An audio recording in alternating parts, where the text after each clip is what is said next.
Welcome back to the No Gray Areas podcast. Today we're diving into part 2 of Steve and Elaine Musick's interview, a shocking yet inspirational story on how he experienced heaven while he was in a 5-week coma. If you haven't listened to part 1 yet, pause this, go check it out. In today's episode, we pick up their story after Steve returned from heaven. What does life look like after an encounter like that? And how can we live with more purpose and presence today? Let's jump in.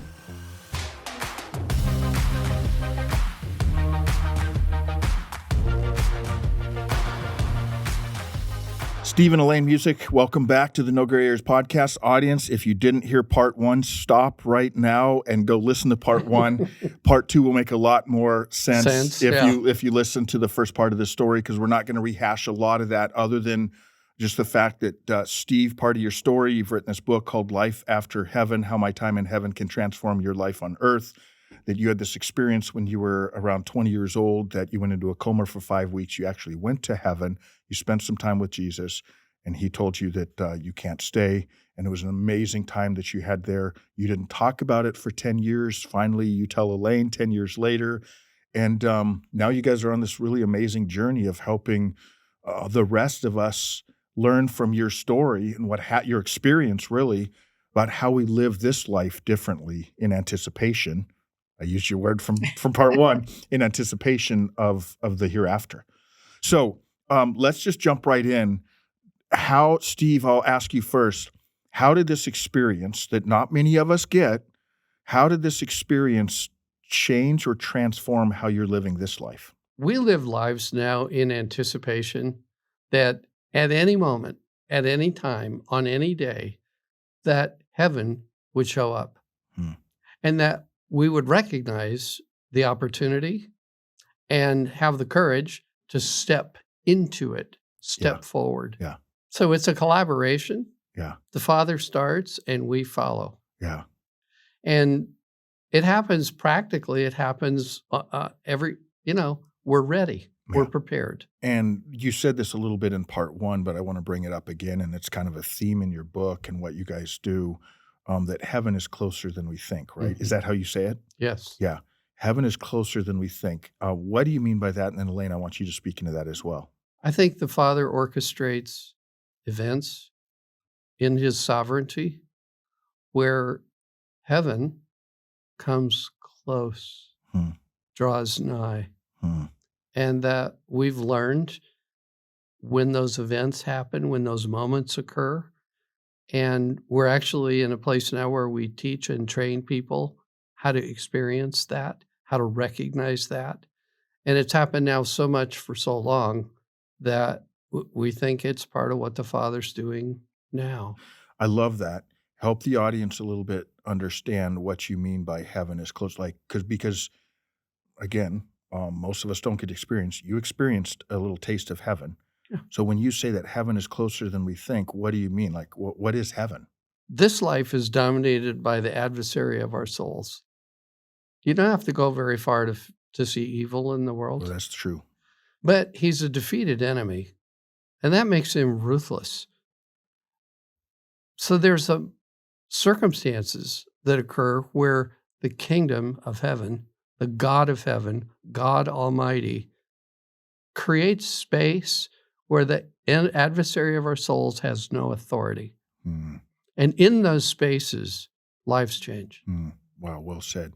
Elaine, you speak into this then too, what this means that heaven is closer than we think, and anticipating those moments, and how this is transformed. I mean, you didn't experience, but you're married to someone who does, and now you guys really your story is intertwined. Absolutely. And how has this transformed how you live in the here and now?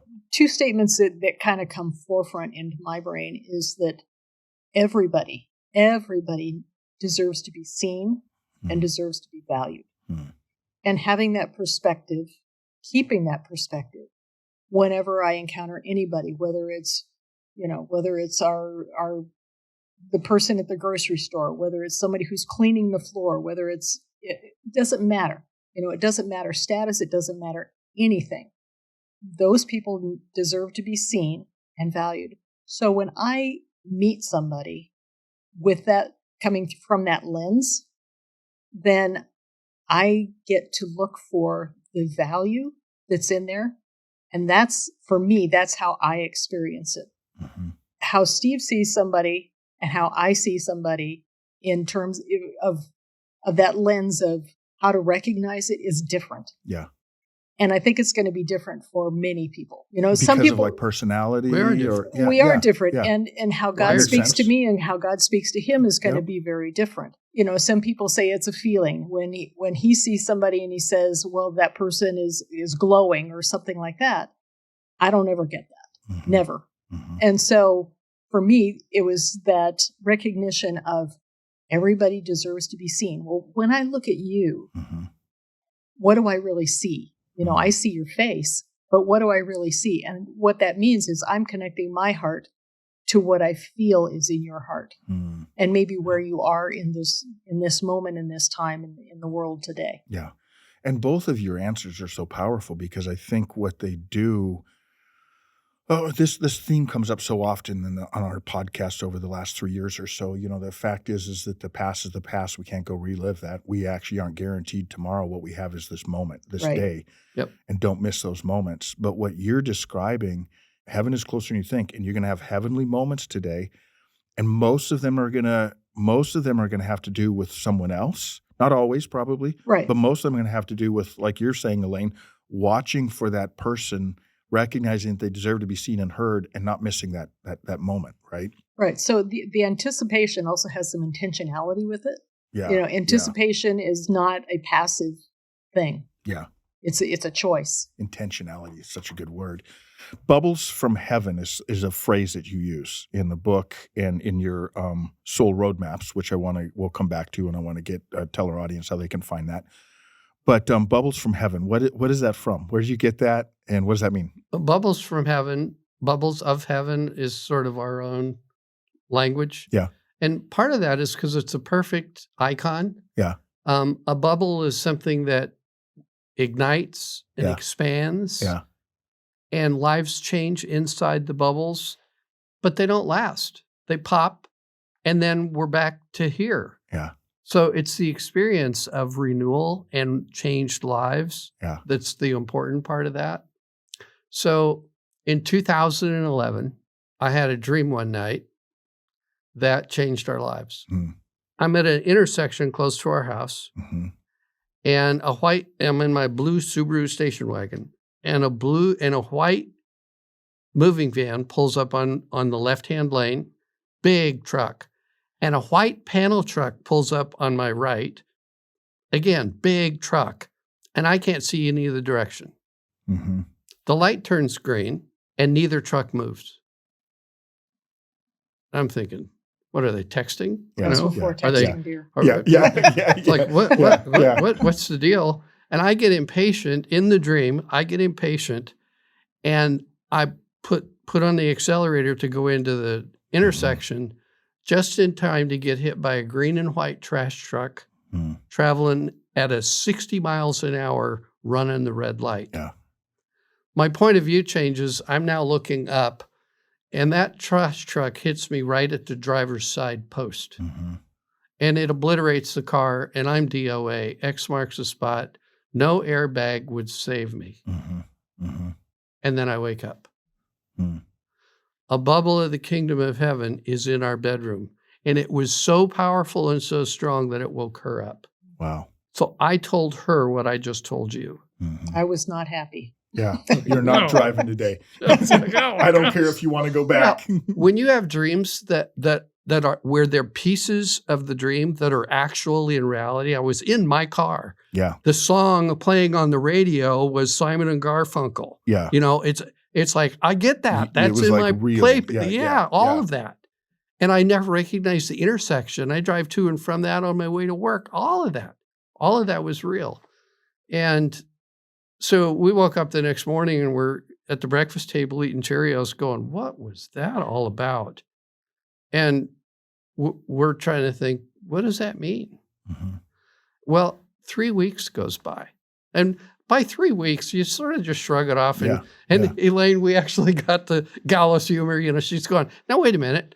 we had Mexican food that night. Yeah. That's it. That's it. No more green chili for you, Yeah. So, Yeah. So here we are. I'm eating bland food, you know. But 3 weeks later, for real, I'm sitting at that same intersection. Simon and Garfunkel's on the radio.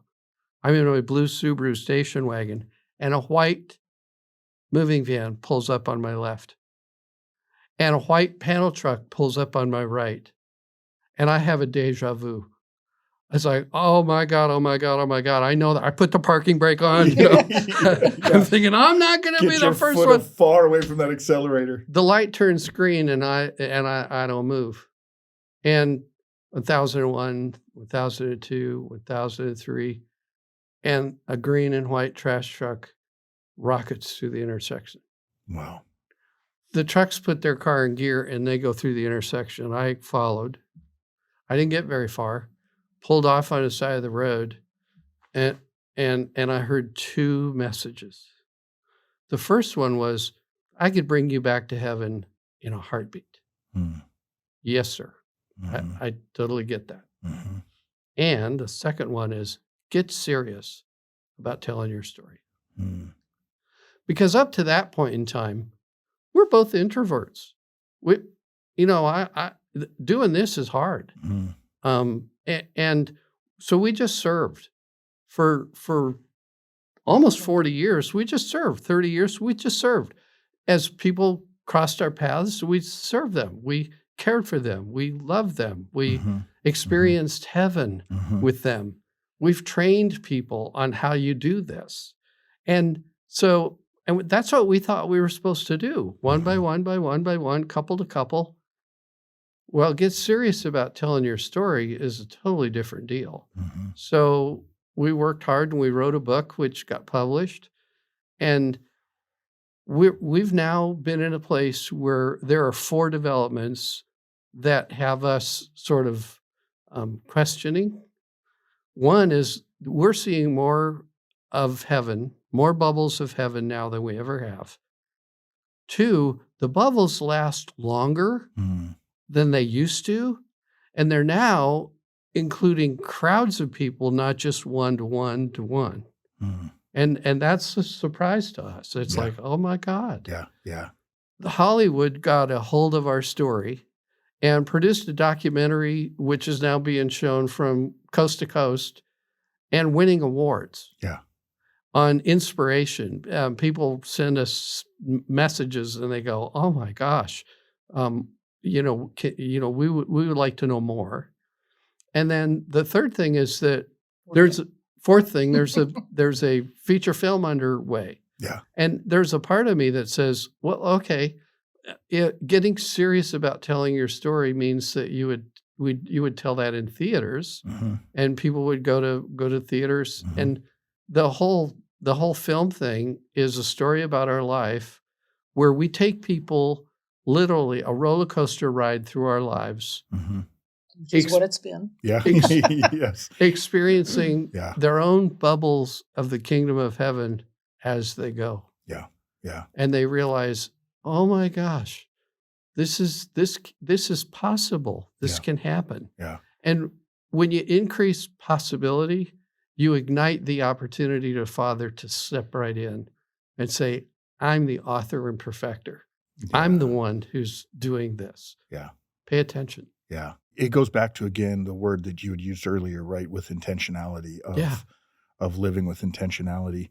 By the way, the bubble sing is such a good analogy for me right now because we had all 7 of our grandkids over this weekend and we had got them bubble makers. Oh! And so they were, I'm literally, when you're talking about that, I watched their whole backyard full of these bubbles. And you're right. They come out of that little bubble gun that we got them and they grow and the kids are chasing them and everything, but they pop. They're fragile. They don't last. And that's the intentionality part, right? Like you've been given this moment. Yesterday's gone, tomorrow's not guaranteed, but you've been given this moment. So intentionally looking for those bubble moments and not missing them. And being in a place where you're open and prepared and ready. Yeah. And you live life that way. Yeah. So can you give, to help our audience, and Elaine, how about I start with you on this one and then we'll come to you, Steve, to give us an example of one of those bubble moments that you've had. And I know you've got hundreds of them, but could be anything, to just help our audience go, okay, that's what you mean by a bubble moment. So what is one that you've had? It could have been recently or it could have been the last 10 or 15 years, whatever. I worked in a hospital and was there during COVID, which was the most awful and in some ways the most wonderful experience. So I had a little lady. She was in her 80s. I can picture her right now. She's just the sweetest thing. And she was having a tough time. She wasn't at the point where she was on a ventilator or anything, but she was there with COVID. And she was having difficulty breathing. And so I had done what I needed to do with her. And she said, "Would you pray with me?"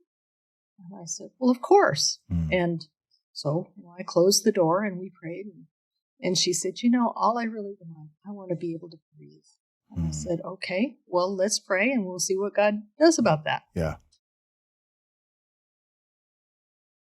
Just the sweetest moment. It was sweet for her and it was sweet for me at the same time. So next day I thought, I'm going to go back and see her. And she passed away that night in between our time together and that next morning.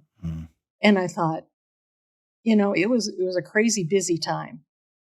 And it would have been easy for me to say, I'll come back in a little bit or whatever. But, it took 4 minutes of my time, something like that. And my first thought was, well, she got her prayer. She can now breathe again. She's breathing better than she it can was ever just, imagine. It was a holy moment. Yeah. So that's such a great description of it because it involves all the things that Steve was just describing, right? It was fragile. Like you're saying, you're really busy and you could have said, well, I'll come back tomorrow. But you didn't know she didn't have tomorrow. Right. You would have missed that moment. It was fragile. But then also what you guys have brought up in episode 1 and in episode 2, it ended up involving both of you. It was a beautiful moment for her, but it was a beautiful moment for you. Absolutely. Which is part of what God wants with these heavenly moments, right? That was one of the things when I was saying COVID was one of the worst things for obvious reasons. Yeah. And also some of the best in terms of those kinds of things and my relationship with my teammates and everybody else in the hospital. It was a difficult time. And boy, I tell you, there were some special, special moments out of that. Yeah. So, Yeah. God will use anything. Yep. So Steve, how about you? Give us a bubble moment that you've had that helps me and our audience understand what you mean by these. Hey, we hope you've enjoyed this episode so far. Be sure to like and subscribe to not miss a future podcast. Okay, let's get back to the episode. I ran a financial advisory practice for years and years and years, private, independent, startup. And we ran it for 45 years and I sold it to family and the employees. And I'm winning a bid to manage a pension fund for the iron workers. And it's a big deal. Because if we win, we're in a place where we now can compete on a totally different platform. It's a big deal for our company. And it was a lot of money back then.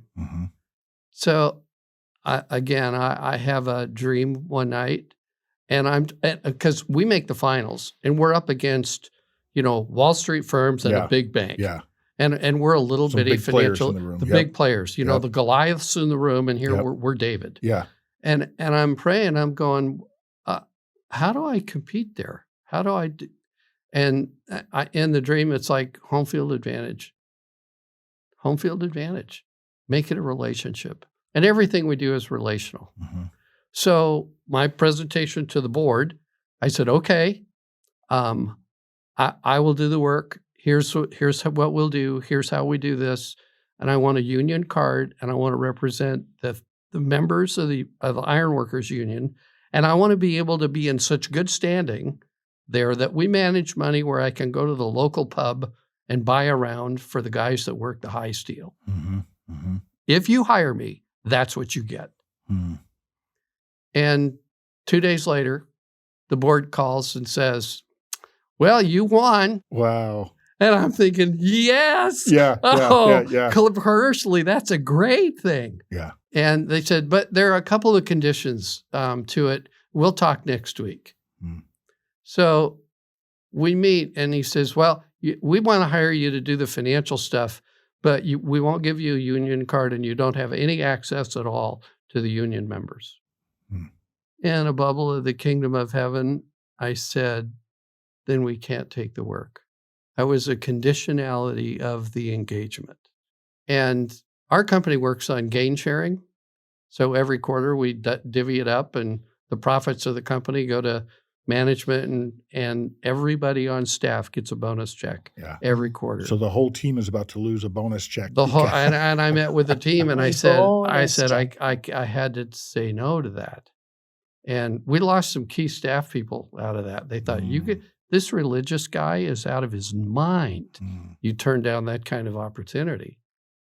3 years later, on the front page of the Rocky Mountain News, are members of the board on the courthouse steps in handcuffs for embezzling funds from the pension fund.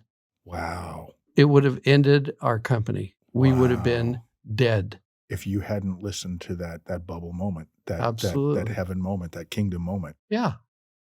And, I get a call from one of my partners who is in Cleveland, Ohio, and he said, man, it's a good thing you're in Denver, Colorado. He said, if you're in Cleveland, they'd be in a foundation somewhere. He said they wouldn't take them to court. They would just kill them. Yeah. And I said, God protected us. I said, there are now 18 people that still have jobs that would not have had it. Now, we would have never taken the money. Yeah. Because they were paying the financial people under the table. Yeah. We wouldn't have done that. But you get painted with a broad brush there. Yeah. Yeah. And there's an element which says, who owns your company? Mm-hmm. Do I own your company, or do you own your company? Mm-hmm. Do you march to the beat of my drum, or do you march to the beat of... Mm-hmm. You know what's beautiful about that, both of your stories there, which again will help me and the audience, I think, understand what you mean by bubble moments, but I'm going back to some words and phrases used in episode 1 as well. So audience, you haven't listened to episode 1, stop and go back and listen to it. But you talked about anticipation, right? Yeah. And then you talked about avoiding expectation, and then the process. And what I love about both of your stories is, again, it shows like we don't know the outcome. You didn't know the outcome when you paused and prayed with that lady for breath, and when you did this, you didn't know what the outcome was, which is, audience, that's our story, right? I don't know what's going to happen tomorrow. I don't know next week or 5 years from now, but we don't need to. Right. What are we doing in the process? And that's what I love again about your message. We get to live out this kingdom as we go. It's a relationship. Yeah. Yeah. And what we've learned is that the kingdom of heaven is closer than we think. Mm-hmm. And everyone can experience it repeatedly and should. Mm-hmm. And therefore, we look for opportunities where that would occur. Mm-hmm. And what we've discovered is almost all of that brings relationship. Yeah. And that's where the Father lives. Yeah. We've gone so far as to say we're going to redefine family. Yeah. It's not mother, father, sister, brother, lineal descendants. Yeah. It's who are doing the will of my Father? Who are people that I've placed in your proximity? So we've converted our neighborhood into a family. And we give it that kind of language where we care for our neighbors in a holy way. And we wait for the question. Yeah. Because people always ask the question, why do you do this? Yeah. I mean, this is not like anything we've experienced in our lives. Why do you do this? When they ask that question, have an answer. Yeah. And the answer is, well, heaven is close. Mm-hmm. We've all heard that adage, probably, they're too heavenly minded to be earthly good. Yeah. And I remember my 20s when it hit me. I'm like, what a stupid phrase that is. And I think this really sums up what your message in some ways. If we really understand heaven, this heavenly message, this kingdom, we will be incredibly earthly good. In fact, the most heavenly minded person that ever walked this earth, of course, was Yeshua, Jesus. And was there anybody that was more earthly good? Or you're saying that your experience, your story is trying to get you and now other people to really understand that heaven is closer than we think. And when we're heavenly minded, we're incredibly earthly. Like your neighborhood. Your neighborhood is different. Yes. That's very practical. That's right down here in the muck and mire of this world. But it's that way because you're heavenly minded. And heaven is expanding, inexorably expanding. And we're part of that expansion. Mm-hmm. We're not driving it through religion. We're driving it through relationship. Yeah. And every opportunity, every corner turned, we're available. Yeah. And the media and our marketplace would say that things are chaotic. Yeah. And it seems like there's so much going on now that nobody's in charge. Yeah. Trust me, there's somebody absolutely in charge. And it's important to have a relationship with them. Yeah. And the impetus on the other side of that very thin veil is stronger now than it's ever been. Yeah. Because it's expanding. Mm-hmm. It's growing. Mm-hmm. And we think we might be onto something. Yeah. And the Hollywood guys love the idea. Yeah. I love that. I can't wait to see the movie. I can't either. Yeah. It's hard. Yeah. Making movies today is really, really challenging. But we're not in charge of when it gets into theaters. That's up to the Father. Yeah. Yeah. We're here doing what we can. We understand a little bit about the struggle of making movies. We're in the process of making a movie out of No Gray Areas, which is really the story of this, great. which is really spawned from Joe Gagliano's story, who was the mastermind of the 94, 96 sports. They fixed some games with the ASU point guard, and he was the mastermind of that. He gets on a bag, they make a bunch of money, and of course they eventually get caught. And it's a great story about, in some ways redemption, in some ways you don't have to live out your mistakes. The consequences may follow you the rest of your life, but that doesn't mean you're defined by those things. So we're in the process of getting a movie made out of that. The script has been written. Oh, It cool. is messy. I get your pain. It's hard. It is really messy. It's a challenge. We can't wait to see yours. If people want to find you guys, where do they go? How do they get connected to what you're doing? As a result of everything that's happened, we've created an electronic presence called The Soul Roadmaps. The Soul Roadmap. The Soul Maps. Roadmaps. Plural. Maps, Okay. plural, Okay. .com. Okay. With all the attention that getting serious about telling our story has generated some incredible attention. Mm-hmm. And it's irresponsible to generate attention without having the resource. Yeah. So we want to drive people to a place where they can create their own soul roadmap. Yeah. And then once they create their own soul roadmap, we help them figure out how to drive on it. Mm. And so we invite them to an event in Denver for a long weekend, kind of like a Christian marriage encounter. Yeah. But it's learn how to drive on your own soul roadmap. Yeah. And it's very practical. Yeah. Very It's practical. very practical stuff. Yeah. There's different categories. There's financial, there's spiritual, there's family, Yeah. there's all these different things that are very, Work. very practical things that you can get ideas. Oh, okay. Yeah. This is how I can implement this in my life. And then, so one thing builds on another and another. It's very Well, simple. Elena, that wouldn't surprise me because, again, as we've had these 2 episodes together and hearing your stories, and then even when you're describing some of your bubbles, they're very practical. It's more of the as you go. Mm-hmm. It's Steve will tell you that's my favorite word is the practical piece of it. Yeah. He laughs at me a lot. But I like that. Yeah. So I'd like to close our second chapter Yes. with something that just happened. Please. Which is a perfect capstone. We did a documentary film, and it's been entered in film festivals all over. So we got invited personally to show our film and be available. And so the director of the film festival came up to me about halfway through the festival, and he goes, "There's a woman here. She's in the lobby. She wants to talk to you." Mm-hmm. We're right in the middle of the festival. And I said, "Well, okay." I said, "When we get to the break," I said, "I'll go get a cup of coffee and I'll go there." And he goes, "No." He said, "You ought to go see her first and then get your coffee." I'm thinking, uh-oh, something's up.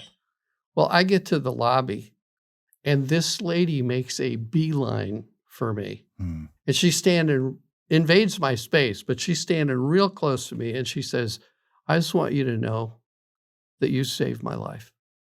Wow. And that's what I went, okay, you got my full attention. Yeah. As we're wrapping up this episode, be sure to leave us a 5-star review. And if you're watching on YouTube, leave a comment on something you'll take away. All right, let's hop back into the remainder of the episode. And she said, I have an 18-year-old daughter. who was kidnapped and murdered. Hmm. And they took 2 years to find the perpetrator, and he's now in Canyon City, Colorado, in Supermax. Mm-hmm. And she said, I've been angry, vengeful, upset. How could a good God do that? Mm-hmm. She said, and then I read your book. Hmm. And when I found out you were going to be here at this documentary, she said, I came. Yeah. She said, and now that you've seen the documentary, she said, even more so.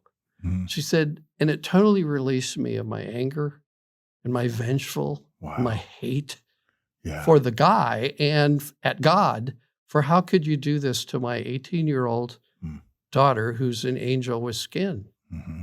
And released me from that. Mm. Wow. And she said, can I give you a hug?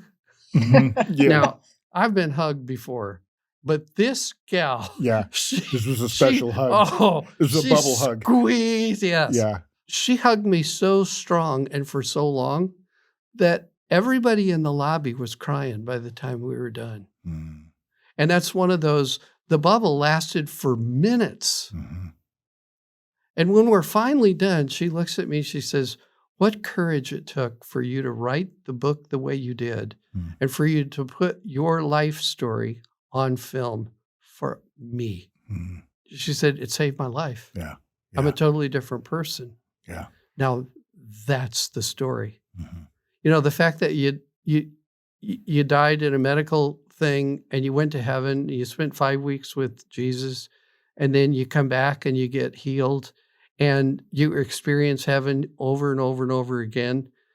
The message, she got the message. She got the story. She said, that's a bubble of the kingdom of heaven, and I got it. Mm-hmm. I get it. Mm-hmm. And I'm alive now because of it. Mm-hmm. And I'm going to fill my coffee cup in the lobby, and I'm thinking, that's why we do what we do. Absolutely. You know, as an author, a writer, a filmmaker, that's why you do what you do. Absolutely. Change lives. Yeah. And I think that's possible. Well, you guys are seeing it. Yeah. Yeah, you guys are seeing it.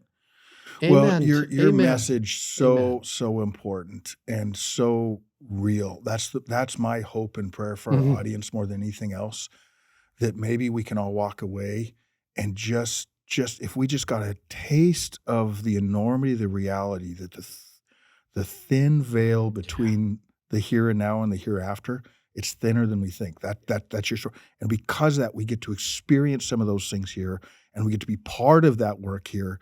Don't miss it. Is there anything that we're missing that you want to say before we wrap this up? Elaine, did we miss anything? No, I don't think you missed anything, but I think the word that you just said, taste of something, you know, it's kind of like if you taste something and it's really good and it's like, oh, I want more of that. You say I want more of that. That other stuff, you know, that's artificial. This I want more of. Yeah. And that's what it is. It's like, it's all I want. Yeah. It's all I want. And I would said. close with love and compassion drives and fuels this. Mm-hmm. Mm-hmm. Heavenly love, godly compassion, interest in the lives of people here. Mm-hmm. That's what drives it. Well, and in your brief moment in heaven, you experienced that. Oh. Well, I'll close with this, and then we'll do your 2 truths and a lie. Elaine, I got yours. I'm so proud of myself. So we'll see if you can stop me. I already know it. He made notes, and I know what his are. Oh. And even I can tell you what you're right. Yeah. So 2 truths and a lie. I'm an expert fly fisherman. Okay. I'm a voracious reader.